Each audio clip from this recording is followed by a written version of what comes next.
राष्ट्रीय महिला आयोग की चेयरपर्सन ने ली गुंजन सक्सेना द कारगिल गर्ल पर आपत्ति। जानवी कपूर की यह फिल्म नेटफ्लिक्स पर 12 फरवरी को ही रिलीज हुई थी। आयोग की चेयरपर्सन रेखा शर्मा ने कहा है कि इस फिल्म में सेना की छवि अकारण ही खराब करने की कोशिश की गई है और इसी कारण से फिल्म के प्रदर्शन पर रोक लगाने की मांग की है। इस फिल्म के बारे में बोलते हुए कर्नल दानवीर सिंह ने बताया, आज हम बात करेंगे गुंजन मूवी की। जी हां, गुंजन सक्सेना द कारगिल गर्ल की। इसको लेकर बहुत कंट्रोवर्सी है और हमारे व्हाट्सएप ग्रुप यानी कि फौजियों के व्हाट्सएप ग्रुप के अंदर इसकी बहुत बहुत आलोचना हो रही है।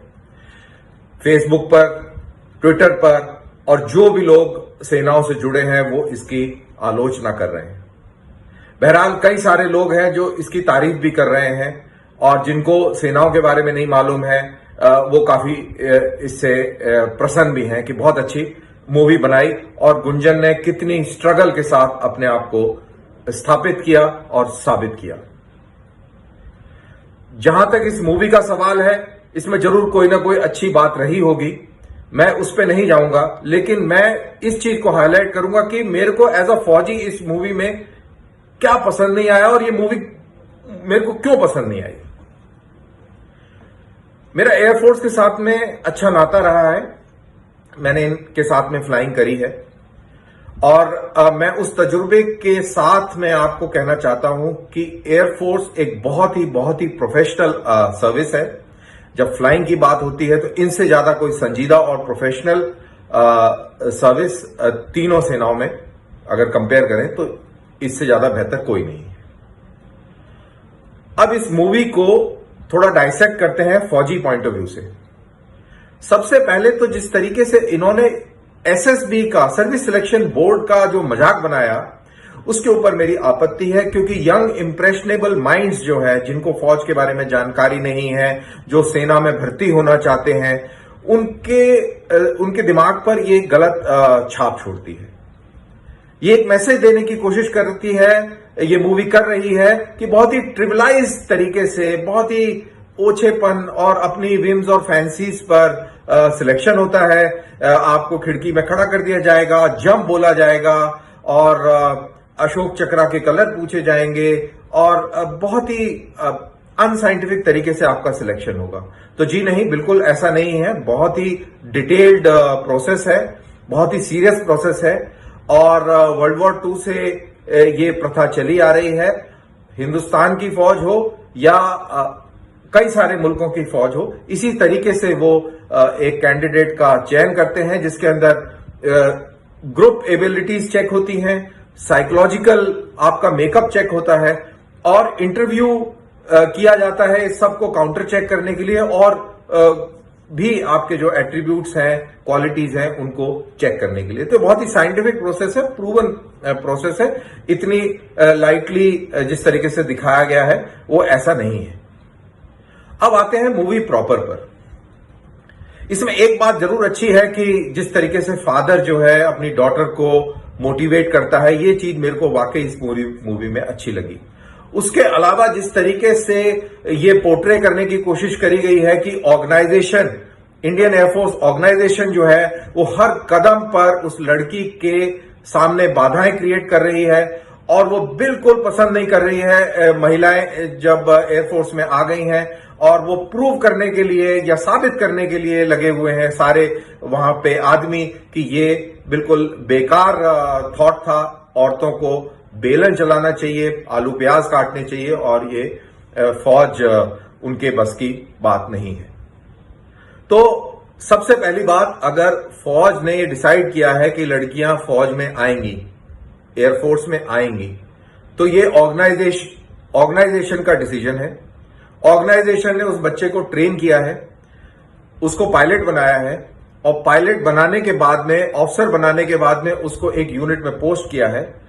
यूनिट एक टीम है, आर्म फोर्सेस जो है टीम वर्क है। उसमें अगर लड़की आ गई है या कोई लड़का, कोई भी आया है, वो पार्ट ऑफ द टीम है। वो टीम एकजुट होकर ही लड़ेगी, तभी वो सक्सेसफुल होगी। चलते फिरते फ्लाइट कमांडर को पकड़ लेता और फ्लाइट कमांडर रोज कोई ना कोई बहाना बनाकर कि कैप्टन बीमार है या उसकी बीवी बीमार है, इस तरीके के बहाने लगाकर और उसको फ्लाइंग से परे रखता है। नतीजन कि वो उसके सिर्फ 11 घंटे होते हैं और उसके मेल कुलीग्स के 127 और वगैरह वगैरह उनके घंटे होते हैं, और इसको लड़की को बहुत बुरी तरह डिमोरलाइज किया जाता है। ब्रीफिंग के टाइम उसको ये साबित करने के लिए कि वो कमजोर है और लड़ाई के अंदर वो नाकामयाब रहेगी, तो उससे पंजे लड़वाए जाते हैं। ये बिल्कुल आपने बिल्कुल इसका मजाक बना दिया, ऐसे नहीं है। अगर वो लड़की यूनिट में आई है तो सबसे पहली बात उसका प्रोग्रेस, ये जिम्मेवारी पूरी यूनिट की होती है। रेगुलर प्रोग्रेस चेक होता है, उसकी कैटेगरीज रेगुलर अपग्रेड होती हैं, ट्रेनिंग होती है, उस यंग ऑफिसर का इंटीग्रेशन होता है इनटू द टीम, और इसकी भी एक एसओपीज है, उसके एक तरीके हैं, उस तरीके से ये सारे काम होते हैं। और ब्रीफिंग रूम तो बहुत ही सीरियस एक मंदिर है एयरफोर्स के लिहाज से। वहां पर ये पंजे लड़ाना, एक दूसरे को नीचा दिखाना, किसी को कमजोर साबित करना, ये बिल्कुल ओछापन है। Very poor show as far as movie is concerned when it is trying to depict this aspect of the Air Force. एक और चीज जो मेरे को बड़ी टच करी एज एन आर्मी ऑफिसर, कि जो गुंजन का जो भाई है वो एक आर्मी ऑफिसर है और वो एक मेजर साहब है, और कारगिल की लड़ाई के टाइम में एक इन्फेंट्री का ऑफिसर बिल्कुल लेफ्ट आउट ऑफ बैटल है, उसको कोई नहीं पूछ रहा, वो सिर्फ वो रेडार रूम में रेडियो टेलीफोन ही सुन रहा है और अपनी बहन को बचाने के लिए या उसका प्रोटेक्शन बन के वो बार बार नजर आता है।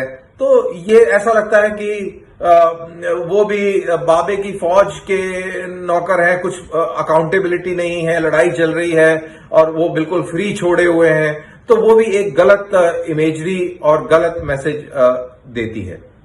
अब जहां तक मिसोजिनी का सवाल है, जहां तक मेल ईगोज का सवाल है, वो मेल ईगो बिल्कुल इंडिविजुअल टू इंडिविजुअल डिपेंड करता है।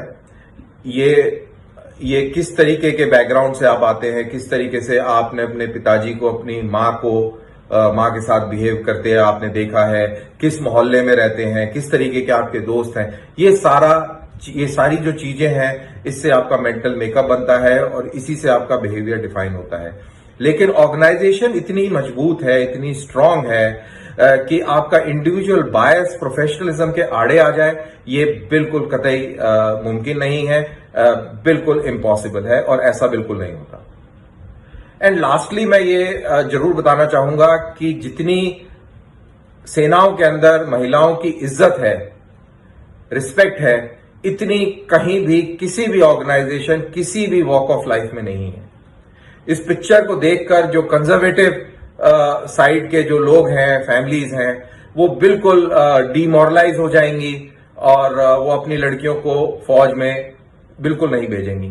तो ऐसे लोगों के लिए मैं बिल्कुल ये वाजे कर दूं कि आपकी लड़की जितनी सेनाओं में सुरक्षित है, जितना उसका लुक आफ्टर फौज के अंदर होगा और जितनी वो सिक्योर है, इतनी शायद किसी भी ऑर्गेनाइजेशन में नहीं है। यहां पर ना कोई एक्सप्लॉयटेशन है, ना कोई इस तरीके की चीजें हैं जिस तरीके की इस पिक्चर में दर्शाई गई हैं, और बहुत ही फेयर और बहुत ही जस्ट प्रोफेशनल ऑर्गेनाइजेशन है, जिसके लिए we are all very proud and you as an Indian should also be proud of. With this thought I think you will try to understand and re-see the movie if you have seen it, and if you have not seen it, तो आप ये बातें जो मैंने highlight करी हैं, इनको सुनने के बाद में आप मूवी देखें और सही अपने आप नतीजे पर। खबरों से अपडेट रहने के लिए चैनल को सब्सक्राइब करें और नोटिफिकेशन बेल दबाएं।